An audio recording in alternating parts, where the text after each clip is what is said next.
An organization in Akron working with refugees who are settling in this city has been hit with big funding cuts from the federal government. The White House terminated refugee resettlement funding, which halted services at many organizations across the country.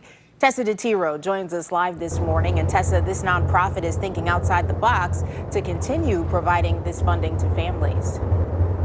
Good morning, Tiffany. Yes, you're right. So the International Institute of Akron, also known as IIA, provides a lot of different services: English language courses, legal services, job connection, and more. You mentioned those funding cuts, but in late February, when I sat down with the group, they had just been hit with another cut.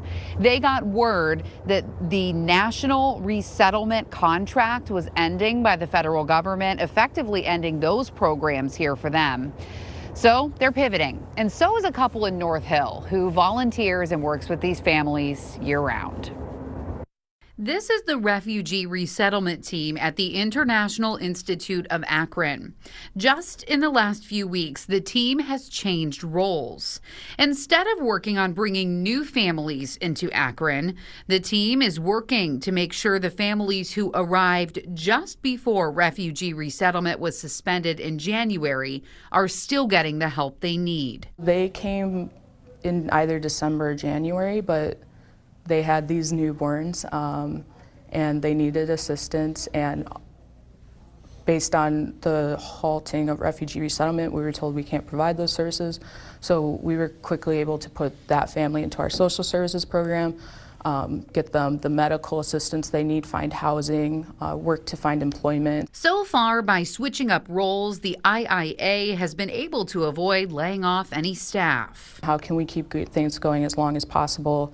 We're not abandoning families. That is never our goal. Will you continue to pivot to do this work? I think the goal is to pivot as much as we can until there's no other option. This is Anna and Jack McCormick at the airport welcoming refugee families to America in August 2024.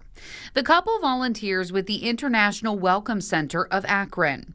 Before that American greeting, Jack prepares a comforting meal from the family's home country. It's likely they haven't had a lot of real food from home in a long time, at least not consistently. In the last month, the McCormicks have pivoted the way they're assisting families as well. We are unfortunately unable to do the meals right now. As far as I know, we have not been asked to make a meal. I don't know of any new families coming in. It's less about welcoming those who are coming and more about helping out those who are already here. Anna is knitting hats. This is an adult hat that I make here.